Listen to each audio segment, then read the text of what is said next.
And so it's really hard to sort of feel you're having a conversation, which I would like to feel I was having with you.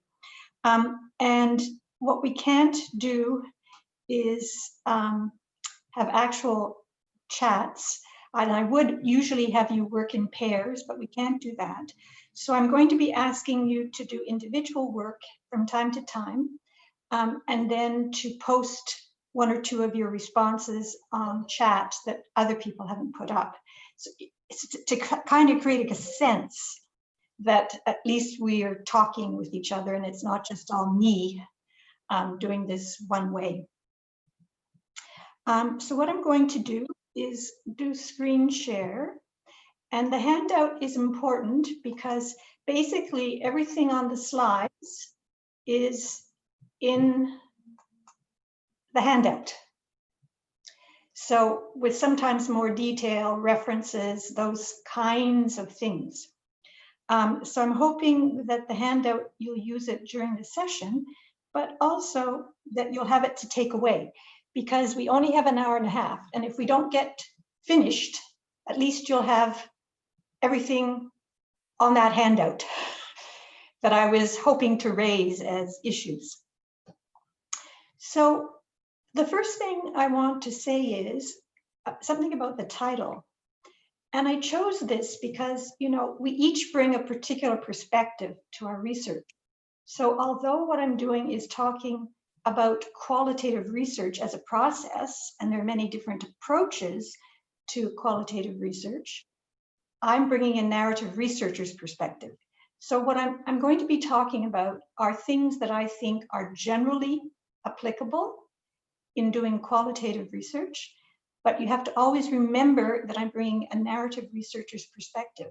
And especially when I get into more detail, you'll see the ways in which my narrative perspective colors the ways I talk about the research process. So what I want to do to begin, because I take a narrative researcher's perspective, is just remind you or tell you, if you aren't familiar with narrative research, kind of its roots, where it comes from. So narrative is both something that happens in daily life and it's also research. So in our daily lives, we tell narratives all the time. Like later today, you might say, oh, you know, I was very busy today, but I attended this session online and then it raised some interesting questions, but in the end it kind of got boring, so I left because it wasn't so exciting. And then I went off and did da-da-da. So that's kind of an account. And so what we do is we use narratives in our daily lives to tell our experience to ourselves and to others. And these narratives in our daily lives always have an actor, like I decided to attend the lecture, but then I decided to leave. They have a time, you know, it started at this time and then I left, and I left because I wasn't so interested, but I also had another meeting I had to go to. So that's how we use narrative in our lives all the time. So to me, narrative is an interesting way to do research because it builds on that idea that we're always telling narratives all the time to ourselves and to others. But there are different ways of thinking about and approaching narrative research. One is sociocultural, and that's not one that I practice, but it's focusing on what are the broad cultural narratives that describe individual experiences. So for instance, if we think about PhD experience, there's kind of one cultural narrative is, oh, it's really challenging and daunting, and sometimes the supervisor is not able to provide the help that's needed. That's kind of like a cultural account. There's a naturalist one where you're focusing on individuals' lives. What are they telling us about their personal experiences and significant issues? And then there's a literary approach where you're saying, how do people talk about things? Do they use a lot of emotion or emphasis? But the literary approach is usually combined with either sociocultural or naturalist. And if you know anything about our work, then you'll know that we take a naturalist stance. So we're really interested in individuals' experiences. So how did the person experience their lives? And so we think about it as an autobiographical or biographical, geographical, historical account, because it's situated in someone's biography. That means at a particular time and place, location, in a historical context. And what we're interested in is how the individual's history, their past experiences, their agency, their goals, their efforts to achieve things, and their hopes are brought to bear in navigating the external structuring factors that occur in their lives. Now, that's all I'm really going to say about narrative directly. I'm going to return to it later on in terms of how it affects the research process.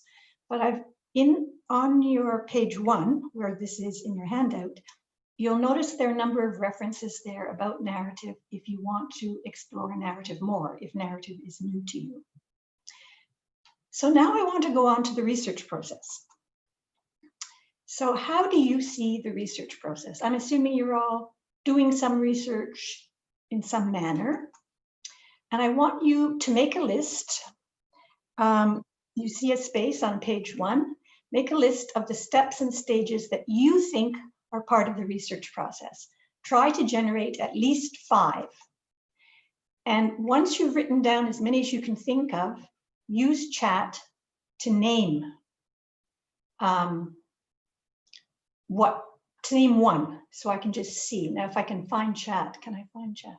While you're writing, I'm going to find chat. I can't do chat while I'm doing screen share. Is that right? Is that right, Natasha? I think that's right. So if I do stop share, then I can look at chat. Okay.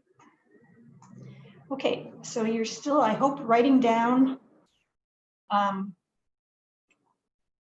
the steps that you see in doing research. And once you've got ones down you want to put down, would some of you offer, okay, lit review, okay. My first step would be asking questions. Moving so fast. Determine the problem I'm interested in solving, good. A research question. Background evidence gathering, literature review, research question, methodology. Okay, good. So identify question, lit review, method, collect. Great. Okay, so we're all on the same page. Thank you. You could. So what I want to do now is give you my take on what that. Now I have to go back to screen share. Sorry, I'm still so clunky about all of this. Don't worry, Lynn, if you want me to read out the chat. No, I think that's fine. People can stop now, thank you. What I wanted to do was to get a sense that we're all thinking on the same page. There's a whole bunch of things that you need to be planning. Everything from lit review, research question, I'm not putting an order in it yet. We've got data analysis, situating it, a whole bunch of stuff. So I think what you've come up with matches what I would say is the research process.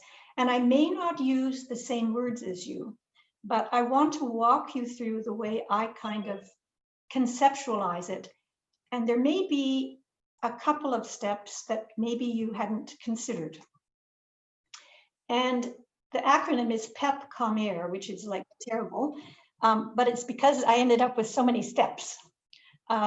So I'm going to quickly walk you through, you'll see this on page 2, these different steps, and then I'm going to go into depth, but I just want to walk through the process before I go into depth about each of the steps.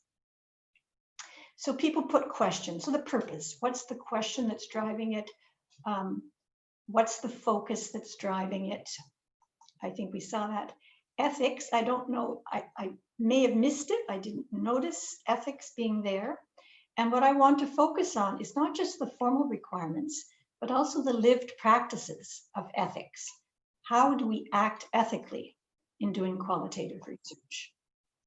Participants, I think we probably had that under methodology.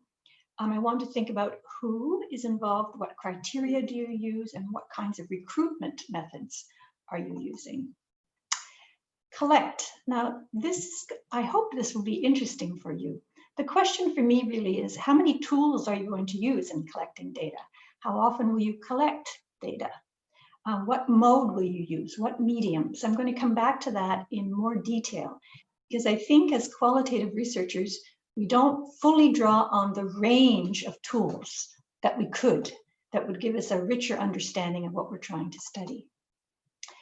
Organize. I don't know if any of you had this, I didn't see it, but to me, this is critical. Before you even start your data collection, what systems do you need to set up? How are you getting yourself organized so you can create a tracking system? Because if you do that, then you can manage, you can track. It's easy to report because you can go back to your records and you find out what you were doing. Analyze. So this comes up, I'm sure it was in that list. And the questions here to me become, what are you doing to ensure rigor from collecting evidence through to interpretation? Because you want to be sure you have good rigor, because then when you interpret, you can feel you have something important to say. You have a contribution to make to the literature.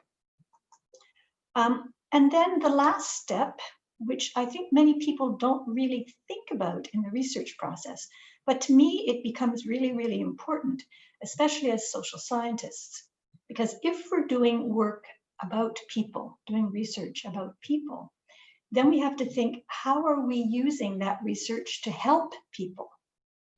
So how are you making your work and its quality accessible to readers? Or I could have said to listeners, but I didn't, I forgot. So those are basically the steps that I want to walk through. And I'm going to begin now with purpose. And I think that was one that many people had, so I don't think we need to spend a lot of time on it, but it's the purpose, the goal, the question. So the thing I want to highlight, though, that it's important to have a clear statement or question, because it's going to drive all your design decisions. It's going to drive the participants, et cetera, choice of participants. Excuse me, Lynn, can I just very quickly jump in? We had one question, someone asking, what do you mean by rigor? So if you can just very briefly. Yes, I'm going to come back. I'm going to come back to that in much more detail later on. But rigor has to do with the ways in which we create structures that we can explain everything we've done. So if someone's saying, well, how did you really come to that conclusion? You're able to say, well, this is what I did. And one of the challenges, and now I'm starting to do the stuff I was going to do later, one of the challenges for qualitative researchers is that many people think their research is squishy. Like it doesn't have rigor. It's not easy to see, how did you get from here to there? And that's one of the things I hope you'll come away with today, the sense that if you want to have rigor, then you can do things to work towards that. Going back to your purpose, you can modify your question during the design process, because of course you clarify your thinking during the design process. Oops.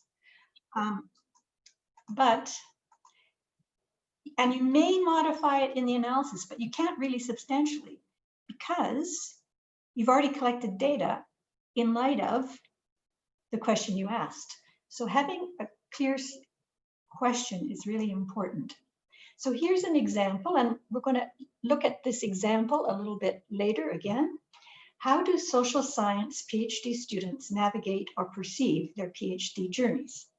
So, I mean, it's a question you might decide you wanted to explore. It certainly would be of interest to me with greater specification. But before that, before thinking more about that research question, I want to go into the issue of ethics. Now, we all know about the formal requirements for ethics, because if we're registered at a university and we're doing any kind of research, then we have to meet the university's requirements for ethical approval. And those requirements are usually set at the national level, but there's also more general ethical principles that have been agreed internationally. But the point being that there's legal variation by country. So the storage and the anonymity of the data are usually issues that are dealt with in the formal requirements, but they're going to be different in different national jurisdictions. And I think we pay a lot of attention to the formal requirements of ethics because it's such a visible part of the institutional process of research. And also, for instance, if you're doing your PhD, you often have to include in the appendix the ethical approval. But I think we don't talk enough as qualitative researchers about the lived practice of ethics. How are we negotiating our relationship with the participants that we engage in our research? And to tell you how I kind of situate, this is the way I situate myself and how I try to, not just me, our team, how I try to live an ethical practice with the participants. So my starting point is that any data I have is a negotiated co-construction between me and the participant. Like I only have the story I have from the participant because he or she agreed to meet with me, because I've asked certain questions, because I've responded in a specific way. So going back to that notion of narrative, narratives are stories we tell people in particular times and places. And so the story that the participant tells me as a researcher might be different from the story they tell another researcher, because the other researcher will ask the question slightly differently, or maybe not probe in the same way. So if you think about that the two of you are constructing the data, then I liked Toronto's notion of practicing an ethic of care. We want to care for these people and for their stories because they're giving us a gift. They're revealing to us things that they may never have told other people. In fact, I've done interviews when people have said, oh, nobody's ever asked me this before. So because they're giving us a gift, we need to care for it. So of course, we need to be competent to know what we're doing, what we're about. We need to be attentive and responsive. And I suggest that we need to honor the gift by giving back in some way. I'm not meaning money, because that's not something that's always or even potentially useful. But here are some ways that we have tried to give back. So what we do is we ask the participant to choose his or her alias rather than us doing it afterwards. We say, what would you like to be called? We also always email a thank you whenever we have any kind of data collection involved. We also provide resources. So sometimes we'll send emails to the participants saying, oh, we came across a recent study that we thought might be relevant. Here's a summary of its implications for, if it's PhD students, for PhD students. Sometimes we'll also provide more specific resources. If someone says, oh, I'm not sure I know what to do about X, Y, or Z, if we have that, we would, an access to that resource, we would let them know. So what we're trying to do is reciprocate in some way for the gift that they're giving us. We also offer a review of transcripts, and people can remove excerpts from transcripts. If you've been doing the same thing, you'll probably find that most people don't remove anything, but at least they've had the chance. we also send them a report on the outcome. So we'll say, well, we were able to present at this conference, or we've been able to publish this paper. And the other thing is, and this is really, really important, and I say it's exceptionally, but if a participant ever wants to withdraw from a study and have their data destroyed, then it's so important to do that immediately and quickly, and to track down all the data you can. Like if there's a team, make sure that it's all destroyed. And at the same time, you have to say to them, yes, everything's been destroyed, but we've already published X. And so in there, it was your alias. We can't change that now, but you will no longer be part of the database. So I've spent quite a bit of time on that, but I think it's important because, again, it frames everything that happens, because as soon as you start contacting participants, which we're going to look at next, this ethic of care comes into play. So let's look at participants next. So this is this question I showed you before, a possible question. So who would you want to collect data from if this were your research question? So would there be more than one stakeholder? I would say there could be, especially if you look at the word navigate. So if the question was, how do social science PhD students navigate their journeys? It could include supervisors. It could include program directors, because navigate doesn't say whose perceptions. Whereas if we said, how do social science PhD students perceive their journeys, then it would sound as if it's probably only one stakeholder, which would be the students. But how many? And the question in qualitative research is, how many is enough? And you've probably had this discussion with a lot of people.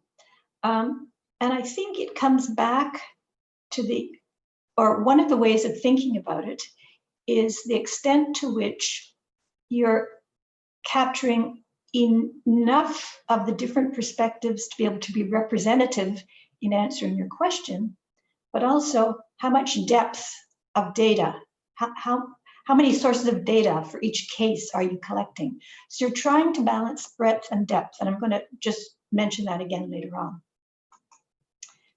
What are your criteria for selection? This is when you're going to be able to really begin to focus and refine your research question. Where are these people going to be? In only one country? In only one university? In only one type of university, like a research-intensive university? In only one department or faculty? At the beginning of their PhD? At the end of the PhD? In the middle of the PhD? That pushes us to think more about, is the question clear? Do we want to refine it some more? And then you come to recruitment. How are you going to do that? Are you going to do it in face-to-face, which we can't do these days, but we used to be able to like put up a table outside a coffee shop with info about the thing, or have someone announce it in a class? Are you going to email? Are you going to snowball? What are the range of ways? So here again, it's important to be creative. And so reminder statement I said before, your participants, you're aiming for representativeness. You want them to represent the breadth of your question, but you also have to be thinking of what's the depth of the data that you're going to be collecting. And so now I'm going to move on to the data collection, because I think, as I said earlier, that this is where we often, and I didn't originally when I began doing qualitative research, we often don't use the range of data collection tools that it's possible to use. So interview is the most common tool. I expect everybody in this group would put up their hand if I said, have you ever interviewed someone for research? And there's different kinds. There's unstructured, semi-structured, structured interviews. Sometimes, but not often, they can be written. I've seen the use of written interviews, but I think usually they're oral. The thing that I want to highlight about interviews, though, is that they're language-based and they're interviewer-owned and planned. So you set out a protocol and you work your way through it, whether it's unstructured, semi-structured, or structured. You modulate it a little bit. It's always depending on people representing their experiences in a linear fashion using text. And interviews are often retrospective. They're asking us about past experience, not about the present. So I want to explore a little bit other tools. So you could have tools that could be used before or after the interview, but if with the interview, then when? Do you do it before or during, and then you can draw on those to probe? Or do you do it after to expand and clarify on what you found out during the interview?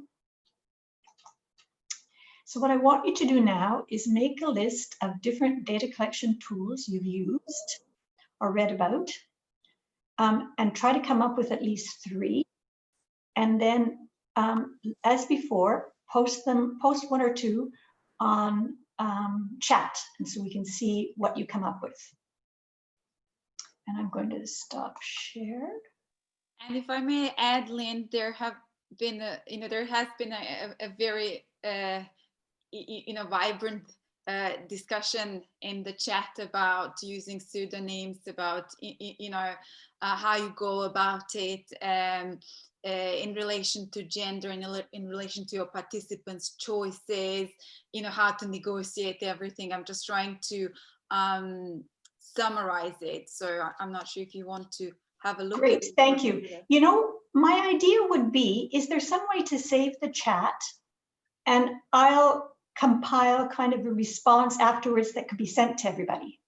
Okay, I can do. The chat will be saved. Hi, it's Rebecca just chipping in here. The chat will be saved, and I'll pass it on to you, Lynn. Perfect. So what I'll do is I'll respond to those comments, as many as I can, afterwards, and make it into a document which can be sent to everybody who's here. So let's go to, I do have someplace, graphic elicitation, photo voice, diaries, social network diagram. This is great. Drawings, photos, participant observation, document analysis, drawings, models. This is great. Okay, so you and I are on the same page about this. And now I need to go forward. And I'm going to show you a few tools that we have used.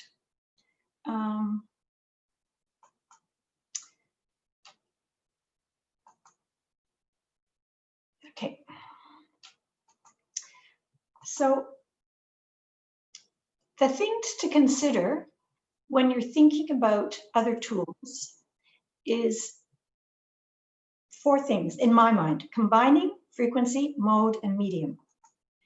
So the advantage of combining data collection tools is you get some triangulation and you get some depth.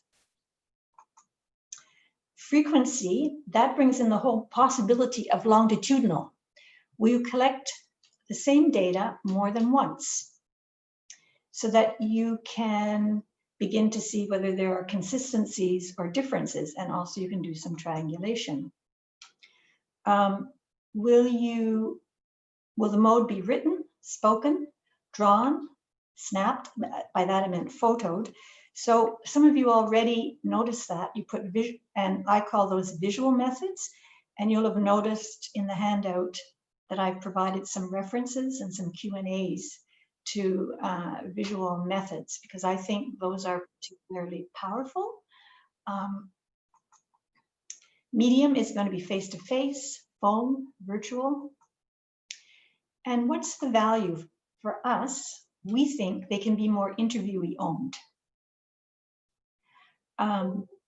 Because usually the interviewee does the activity or the task, and then you ask the person about that activity. It can capture the present as well as the past. I'm going to give you an example. So usually we have the interview. You could begin with a small number of demographic questions before, or you could ask for a CV out.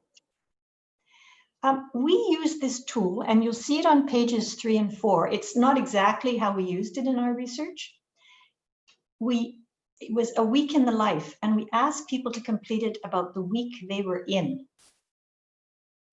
So, and then we would interview them about it afterwards. So that was very much a focus on the present. And it was asking them what they were doing, how many hours were they spending on this and that, who are they interacting with. So rather than thinking about their past or their cumulative experience, we were trying to focus on just 1 week. What is a week in the life of a doctoral student? Another thing is a journey plot. We've used beginning and during, so that's kind of a drawing. And I'm going to introduce you to one that we've used in a lot of different research for a lot of different purposes now, which we have found to be very powerful, because what it does is it focuses on emotion, and it is something that the participant can complete in 30 seconds, 45 seconds. It doesn't seem to call for much deep thought, and then you can unpack it. So I'm assuming you're all at some point in doing a PhD, or you have completed a PhD. And in the graph on page 5, the horizontal axis represents time from the start of the PhD to graduating or to today. The vertical axis represents emotional highs and lows. That's the graph you have. So take your graph on page 5 and put your start date for your PhD down at the bottom on the left. And then at the stop date, either graduation or where you are, 6 months in, 8 months in, 2.5 years in, and mark the years or the time. So does everybody have that? If you do, then I would like you just to think about your PhD experience and draw the emotional highs and lows of the journey. You're not going to talk to anybody about this. You could, but just draw it.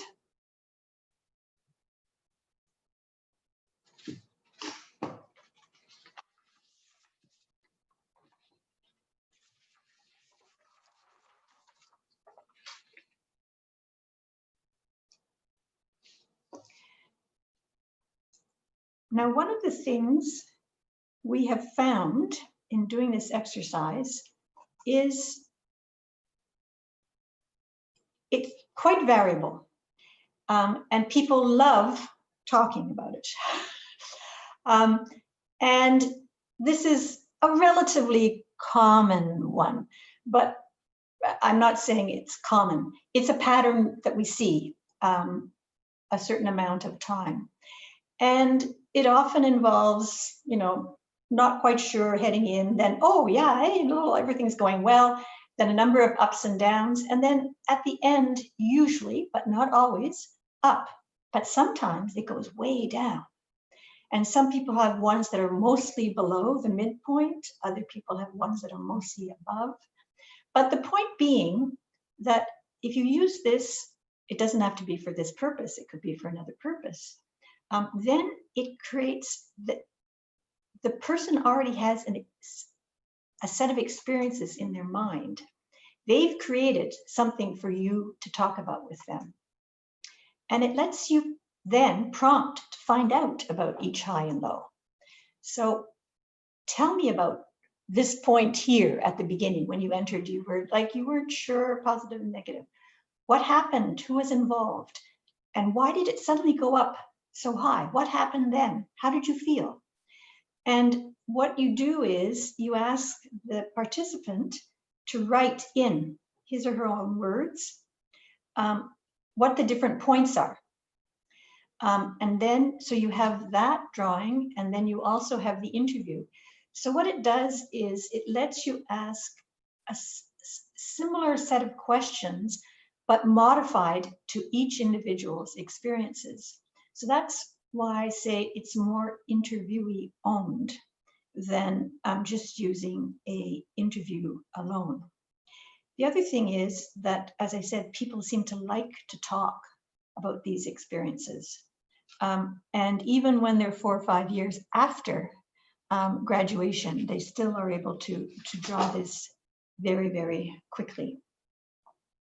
So I could see from what you said in the chat room that you already have a good sense of the fact that there are many different data collection tools that we can use besides interview or alongside interviews. And what I hope I've encouraged you to do is to think about how can you use a combination of tools in order to be able to collect a richer representation of the individual's experience. And that will help you if you have small numbers of participants, because you'll be able to build, again, this word, more rigor, because you have more perspectives on each individual's experience than the interview alone. So from there, I'm going to go on to something that, as I said, you may not have had down, which is kind of the nuts and bolts of the research process, and in some ways is the least interesting. But for me, I think these next two steps, the organize and manage, are critical. And even though they're boring, humdrum, etc., to me, they're really important to think about in terms of the ethic of care. So for instance, say someone wants their data withdrawn, you need to know exactly where the data are. That's the kind of thing that comes up if you've organized and managed well. So let me go on to that. And the thing I should, oh yes, you'll notice in the handouts, I've put a number of Q&As about different visual methods that we've used, and also put some references for visual methods generally if you don't feel very familiar with them. So, organize. This is, as I said, this is kind of the boring humdrum part, but it's important. So the thing is to organize before starting. Don't start collecting data and then going, oh, I've got to organize this. How am I going to manage? And one way of thinking about it is imagine you're part of a team. Like if you're like me, you did your PhD about the thing you were interested in. So you were the only one collecting data. And I think I supposedly sort of kept everything organized. But as soon as you say, oh, imagine I'm part of a team, then you realize, oh, I can't just make it up on the fly. I've got to have some system for keeping track of things.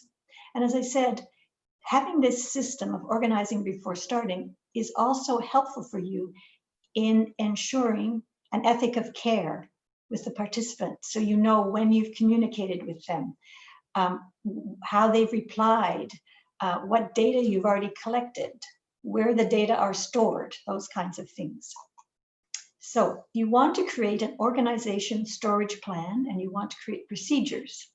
This will also help you with rigor, with reporting what you've done and convincing people who do qualitative research that really you have a good, solid system for coming to the conclusions that you did. So you want to set up documents that are based on a plan that are going to track everything. Now we use Excel because it seems a useful tool for this kind of thing. And I'm going to show you a filled in Excel sheet after we've talked about manage. But that's where we put the dates and storage location for recruitment, like Did we email? Did we this? Did we that? How many times did we send out an email? Because sometimes you'll be asked that. Well, how many people responded and how many people actually participated? Those are the kinds of things you want to be sure to track. Consent forms, when you've sent them, when you've received them, where they're stored. Data collection, what interviews, where have you put the audio? Where have you put the transcription, et cetera, et cetera. So what you want to do is work through in your head what data you're collecting, what you're going to do with the data, and then set up this Excel sheet. You want to also think about transcription conventions and write them down, because there are many different ways of transcribing if you're doing interviews. The same with visual methods. If you're interpreting them in certain ways, you want to make notes about that. I've put here for you, I don't know if many of you have heard of this, and I haven't checked it out, but there's an English transcription program called Otter that others have told me is good.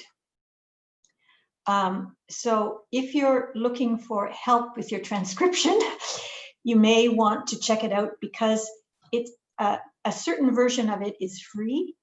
And the people I've talked to who've used it feel it's 90 to 95% correct, accurate. You still need to listen to the audio and verify it, but they said it's really the best thing that they've seen so far. Then the other thing you have to do is, how are you going to organize your data to analyze them? And I really would strongly recommend using a dedicated analysis program. It's like anything else. If you have a program that's designed to do what you want it to do, then it's going to make your work so much easier. I know people who still try to do analysis using Excel and Word documents, but I feel if we want to have rigor, then we should be using a dedicated analysis program. Now, but the point is, the analysis program doesn't code for you. Unfortunately, it would be nice if it did. You still have to do all the work, but at least it provides a context or climate in which you can play around with the data in a way that I feel you can't in a non-dedicated program. And there are many different programs. You've probably heard of all of these. You may be using these already. We have used NVivo, Ethnograph, and MaxQDA, and we've ended up using MaxQDA consistently because we find it's been the most useful for us. But you really need to explore that. And if you want to continue doing research in any fashion, it's worth investing in. Because if you want to do another study or go back to your data, it's easy to do. And of course, you have to play with it to find out how it can help you. It's like any new program, you have to, as I say, play with it to learn it. And I provided in the handout this URL where you can go and look at different kinds of qualitative software that are reviewed and critiqued. And I think it's quite a helpful website if you haven't done any exploring of qualitative analysis programs. So this is all part of organizing, getting all your ducks in a row so that when you start collecting data, you have a system already in place. Now you may have to modify it a little bit, but you have a system in place. And that means the next step is so easy, managing, because you've set up a system. So if you've organized, life will be easier because you already know, okay, I'm going to use the Excel sheet whenever I contact or recruit. Populate the structure you've created. And this lets you track progress and it lets you track your storage of the data. One of the things that I would suggest is really important, and you probably all do this already, but I think it's key, is use file naming conventions that are meaningful, like show the gender or show the discipline or something. Have so that your file naming conventions are consistent and they tell you something about the file. Maybe the date. If there's more than one journey plot being used, it would be plot 1, plot 2. So all of the file name gives you clues as to what the data are about. As I said, if you're using a dedicated program, take advantage of it, create variables and sets. People who've used these programs will know what I mean there. Maintain a dated logbook. This is so important. People will say, and you'll say, okay, who did I send that to? And one of the things that I think is really lovely about the dedicated programs, they all have dated logbooks in them. So it's very easy to be able to keep your logbook up to date when you're managing your data. You put your research notes when doing data collection.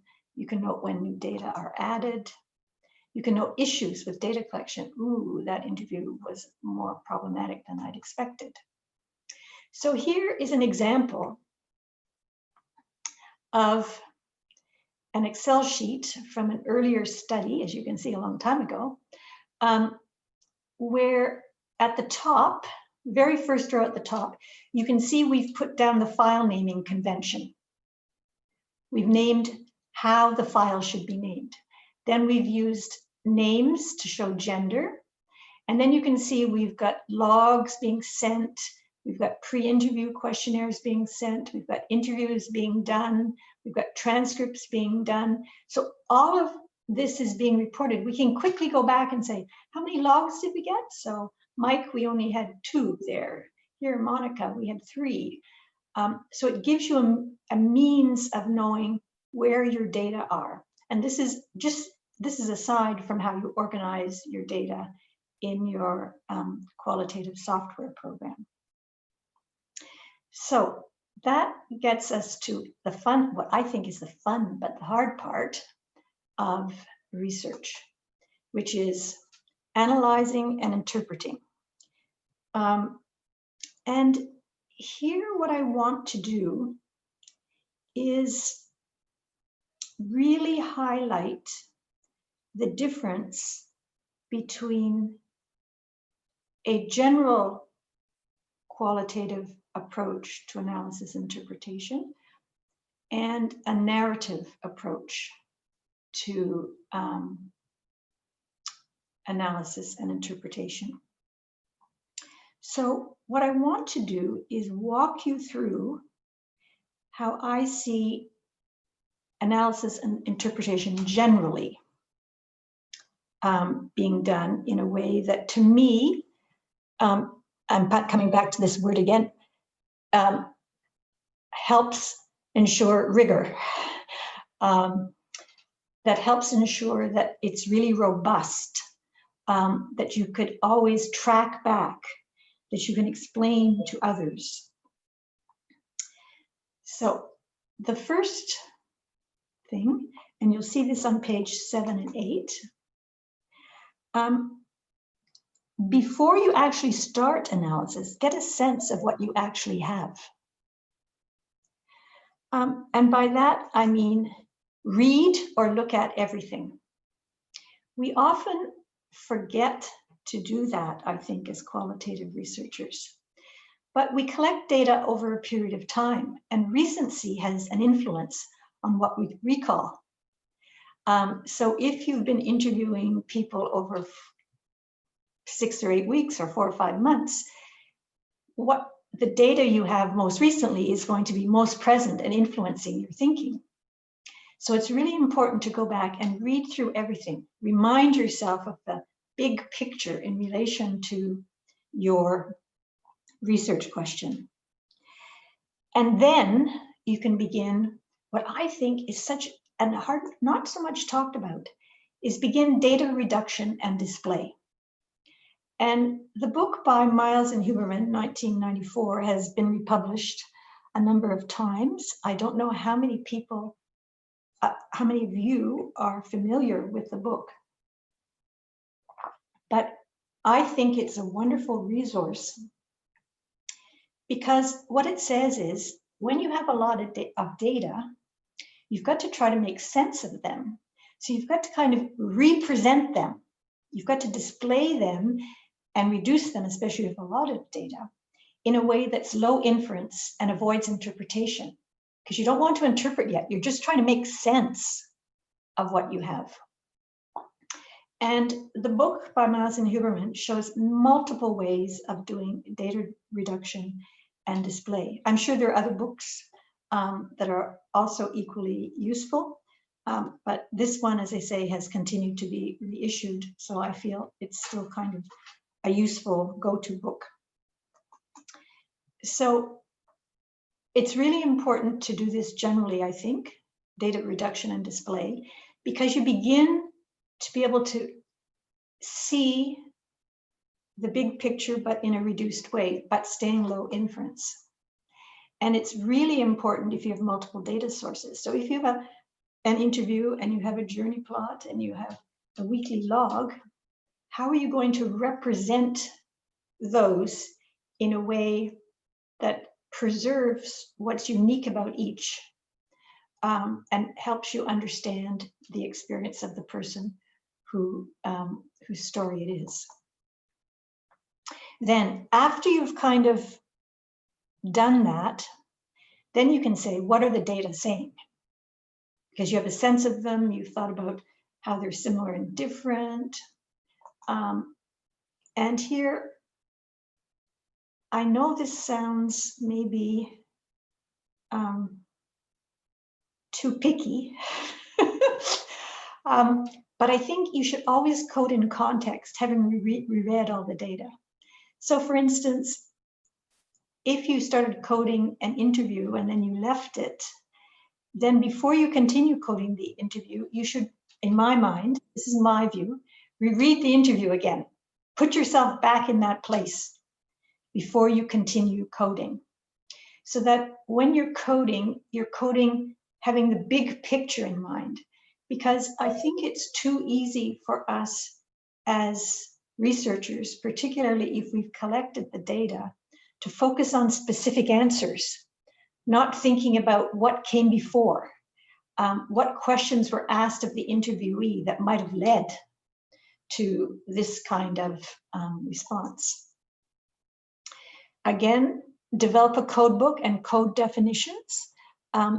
It's really important, especially when you're working alone, to write down what a code means.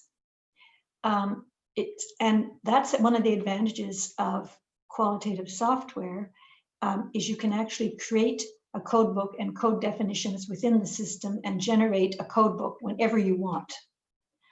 And that's really an amazing tool. So what you want to be doing is not just coding, but saying, okay, when I'm coding this, what does this code mean? And you should be in your code book talking about how you code and regularly update it. So if you go back, because the thing is, you need to be thinking about stability. Like if you're coding over a period of time, is your interpretation of the meaning of the code different? Is it being modified by the answers you're looking at? So you want to implement different forms of verification. So after you've coded, say you've coded, I'm just going to focus on interviews. Say you've coded 8 interviews. You should then go back and look at interview 1 and interview 2 and see if you would code them differently. And if you would, that means maybe that your definition of the code has changed. So that notion of just stability over time in coding becomes really, really important. Another thing is to do peer review. So even if you're working alone, you can find someone else who's working alone and say, could you read over my code book and look at one transcript and say, does this make sense to you? And you exchange, and they give you something from their work and you give them something from their work. That's another way of thinking about verifying the meaningfulness of your codes and also the stability, in that case, across more than one person. So you've done it this, you've finished your coding. So now you can step back, and what do you see? Now you're at interpreting. Once you've finished all your coding, look for patterns, clusters of codes, the meaning. So this is really where, in my mind, you step in, you say, okay, here's what I see in relation to my research question. This is the valuable contribution. This is what I want other people to know about. And so even though I put analyze and interpret as 2 steps in my research process, I see them as moving smoothly from one into the other, but I'm still trying to keep them distinct, that when I'm analyzing, I'm not yet drawing out the meaning for me. I'm still trying to make sense of what the data are saying. So with that, what I'd like to do now is move to narrative. Are there any questions about this process that Natasha, that I could answer before I go on?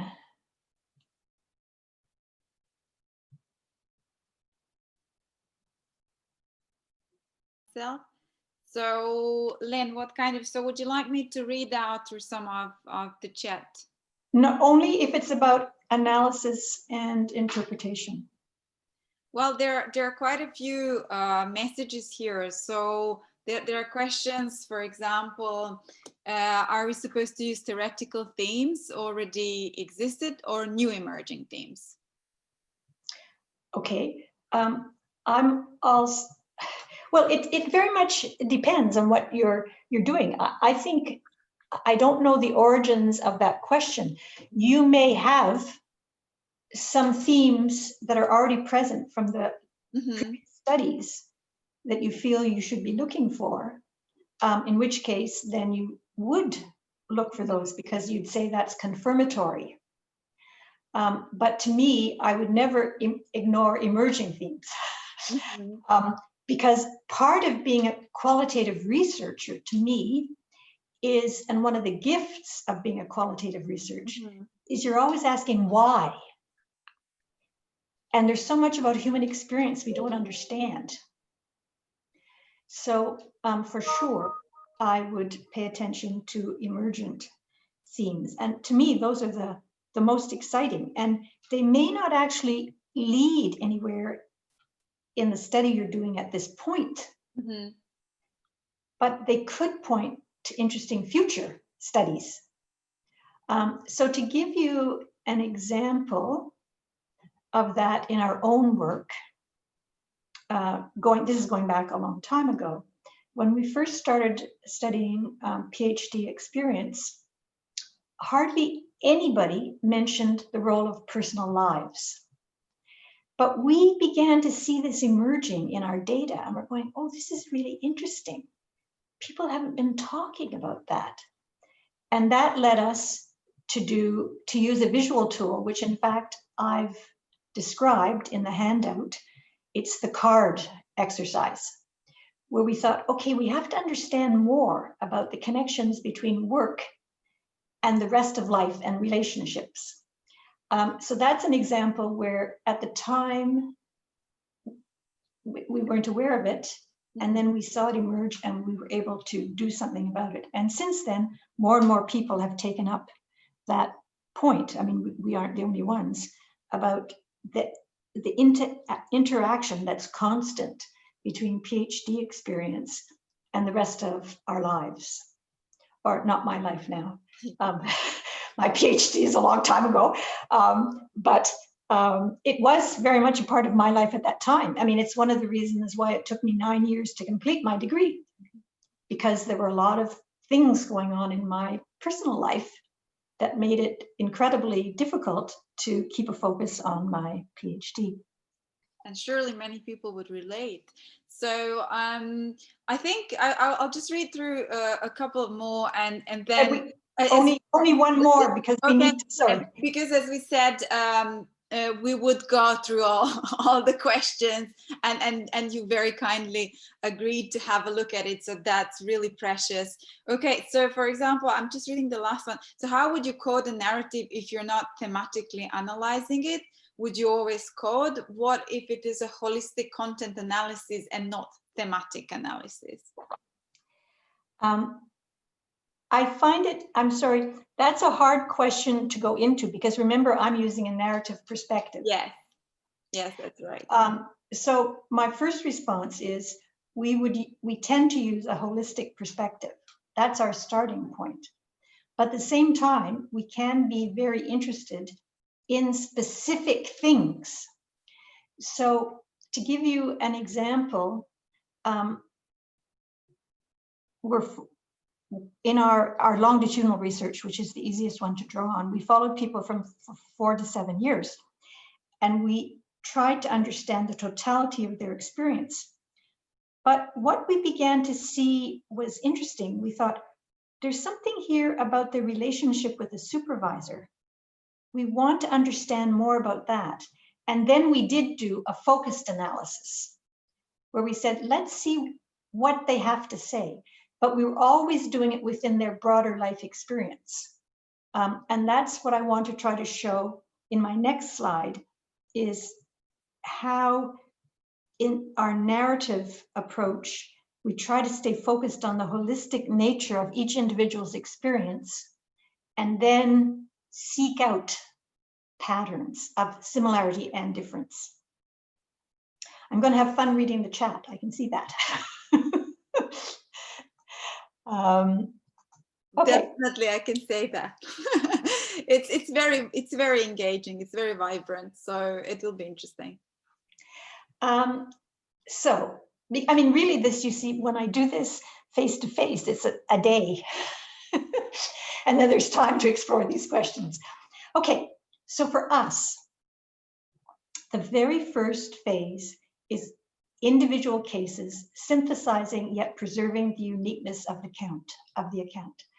So here what we're doing is we're saying we want to try to encapsulate this individual's experience. And we don't want to interpret. So it's a form of data display. We're saying if this person read this, they would say, yes, that's my experience. And in fact, we've done that. We have sent people summaries that we've made and said, is this accurate? Does this represent what you told us? And that's part of the ethic of care.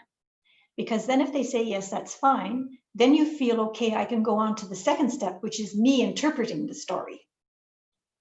Because at least you've got the story right. So here, just as with general analysis, we read all the data, but just for the case, we stay focused on the case. We're not reading across all the data. And then we write a low inference summary where we preserve the story.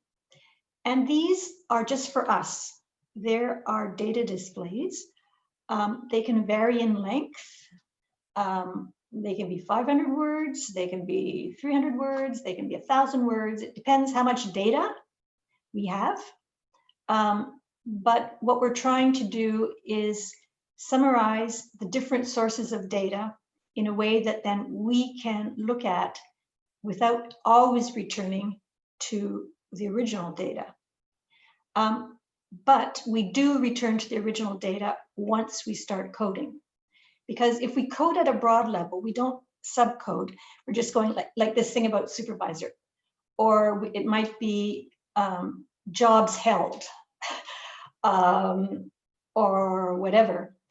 But we still keep going back to the data. We'll say, oh, okay, so it looked like that Paul went to, oh, he went to that firm, but was it a public sector firm or a private sector firm? Oh, I better check the data. And as I say, we sometimes ask the interviewee to verify the account. Have we left anything out? Or have we got anything wrong? So what we're doing here, you see, is we're keeping all the stories distinct.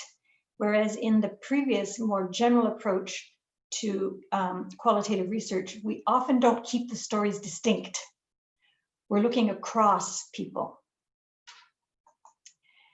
And then what we do is we have all these distinct stories and we look for patterns. So we're not trying to find all the people said this, or what we're saying is, are there similarities and differences that seek the saturation? And here it's our story then, right?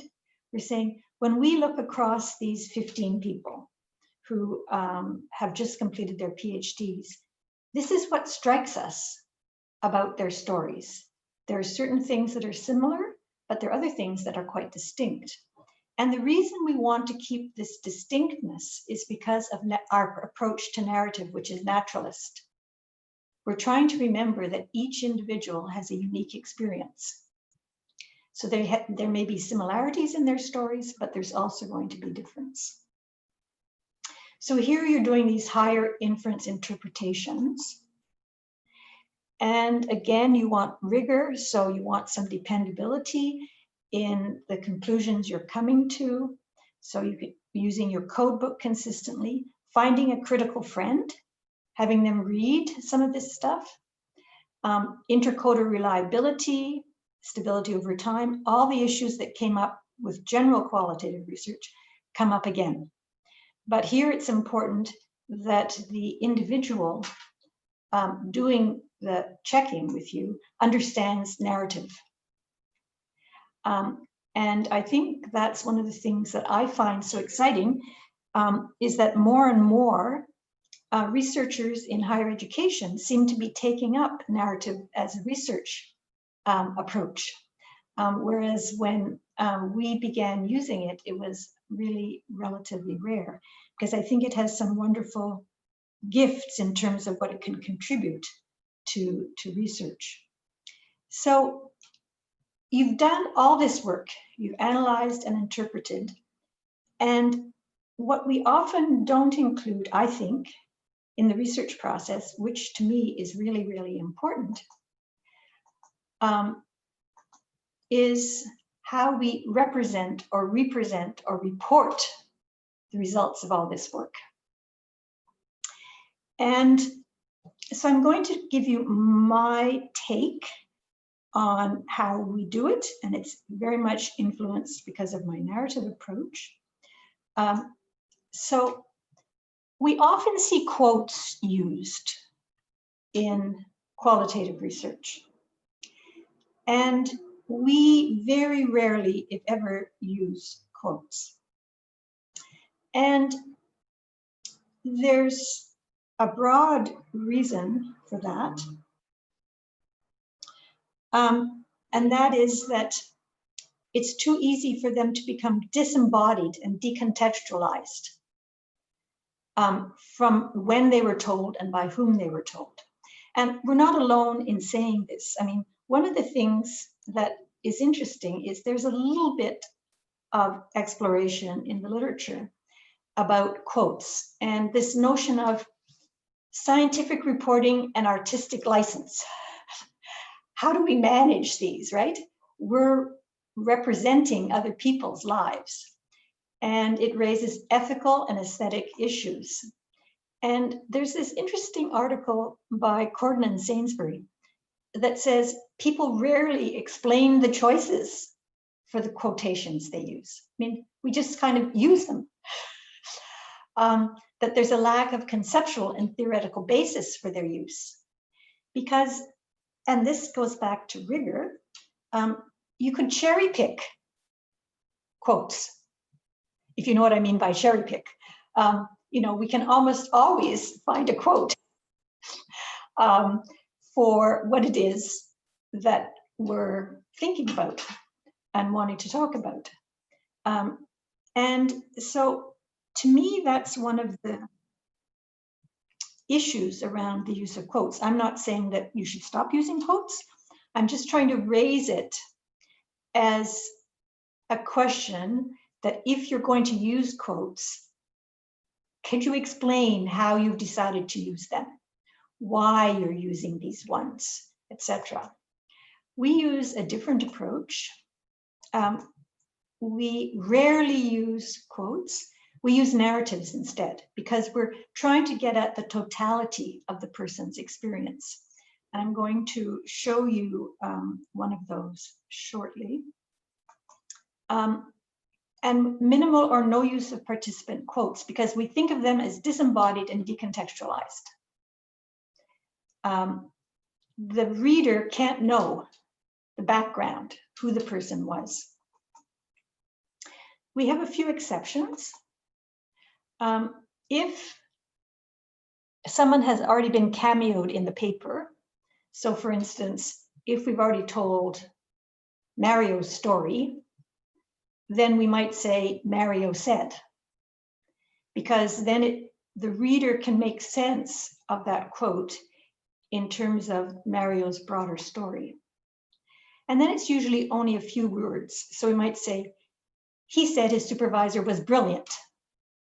So we're capturing that word brilliant because it's like an emotive word. And it says something about how he viewed the supervisor. And we will also use quotes if we're doing a literary narrative analysis, if we're comparing the ways people talk about things. But that's really very, very rare. We don't do that. Instead, we tend to use images.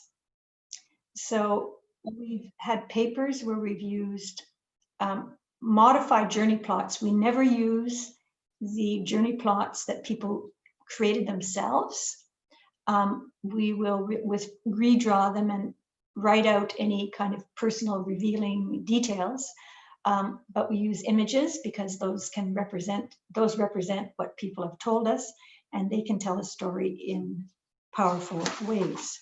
So to give you an example of two ways in which we represent or report, you'll find on page 9 this textual account of Grant's career trajectory. So it's drawn, it's a low inference description of his experience after doing his PhD and then graduating. And you can see that because it's textual, and you don't have to read the whole thing, you're getting details about his life, the reasons for things happening, and time. You can see time influencing things and how his family's experience influences him. So this would be an example of a cameo that we have in a paper that we've submitted recently. But we also, in this paper, submitted a visual representation of Grant's career trajectory. And this one, it also tells a story through time, but it tells a very focused story. But what it highlights that's not so easy to see when you're looking at the text is the size of the organization, the country, whatever. So here you can see we've taken we've used an image to tell a particular story about his movement in his career trajectory, because that's what the paper is about, is how after graduation, people who go outside of academia often change jobs and sectors in ways that those who stay in academia don't. They are tend to be less likely to move once they get a permanent position or a position leading to permanence. So the very last part of representing and presenting and reporting is analysis. How do we report our analysis procedures? And I've talked a lot about the importance of rigor. And that's why I want to come back to this now, that I believe that I want other people to really understand, to feel they understand how I've come to the conclusions I've come to. And the issue to me is that the analysis is often a weak area of qualitative papers. People don't say a lot about it. They say they analyze for emergent themes, or they coded for da da da. And that means that both general qualitative studies and narrative studies are not always viewed as rigorous and robust, because people can't understand, people who don't do qualitative research or narrative research don't and shouldn't be expected to understand what the process of analysis interpretation involves. And so we don't describe it very well. Narrative, many people don't understand what narrative analysis means. So for both general qualitative research and for narrative research, if we want to show rigor and robustness, then we have to really be sure that we write in our papers about the analysis in ways that are easy for other people to understand. So they can say, oh yes, I can follow that. If you use visual methods, again, it's important for people to understand how visual methods are used and interpreted, because again, that's not something that many people should be expected to know. And for narrative particularly, I think it's important to make clear what's distinct about analysis because of a narrative approach. Because even if you're a qualitative researcher, you don't necessarily understand narrative. So what I'd like to do now is pull everything together, and I want to get you to think about the key takeaways. I hope there's some things out of the last hour and 20 minutes that you have found useful for your own practice. And what I'd like you to do is, and this is on, I can't remember what, I forgot to put the page. Wait a second.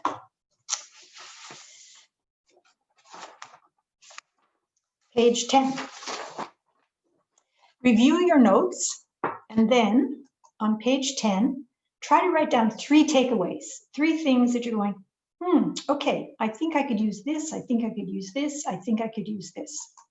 And then note down if there are any action items attached. Does that mean, oh, that means I need to go and get that book? So would you just take 3 or 4 minutes to do that? And then I'm going to tell you my takeaways.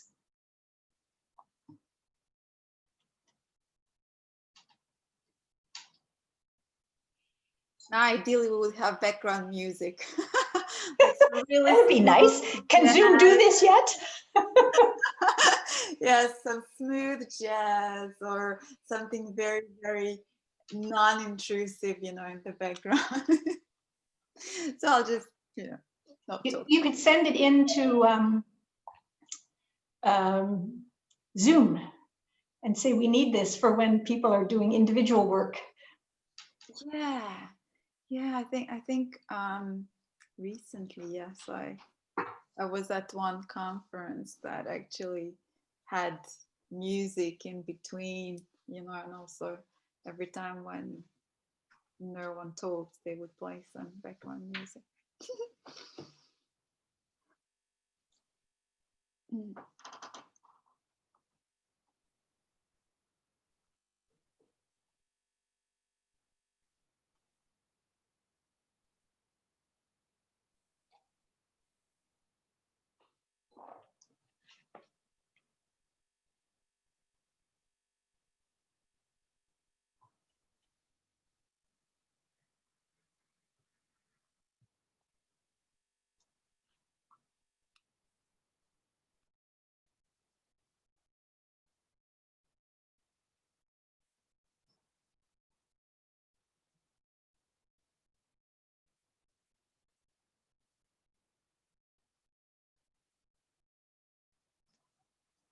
Okay, I'm going to hope you've had a chance to make some notes for yourself. I'm going to tell you mine, but mine needn't be yours. But since I asked you to do it, I thought I would tell you mine. There's no right design. There's only thoughtful, well-articulated decisions and rationales. And if we record those, then we can create the rigor in what we're doing, that because we'll be able to really explain to anyone who's a doubter that what we've done is meaningful and valuable. So in my mind, I want to always think about more than one data collection point and tool. I've really become convinced that that's an important way of understanding experience. And what I haven't talked about, though I've included at the bottom of page 10, is some recent work of mixed methods, because that's an example of combining more than one data collection tool. And although I'm principally a narrative researcher, I also do some mixed methods work. Remember to do careful organizing and managing. That's the piece that's so easy when you're working on your own to leave out, and just say to yourself, there's a team here. I can't see them, but there's a team. Or someone's going to come and join me shortly, and they need to be able to understand what I've been doing. Ensure that you have a robust analysis process, and that you really keep going back to the data, trying to code in the broad context, to really ensure you've remained in your coding situated in the broader experience of the person. And a clear, thorough report of the analysis. So in closing, what I just want to remind you, don't forget the Q&As about the different kinds of methods, particularly visual methods. And I hope that the different references that I've provided will be useful for you if you're wanting to follow up in any way. And I have to say, I'm so sorry that I haven't actually been able to see any of you.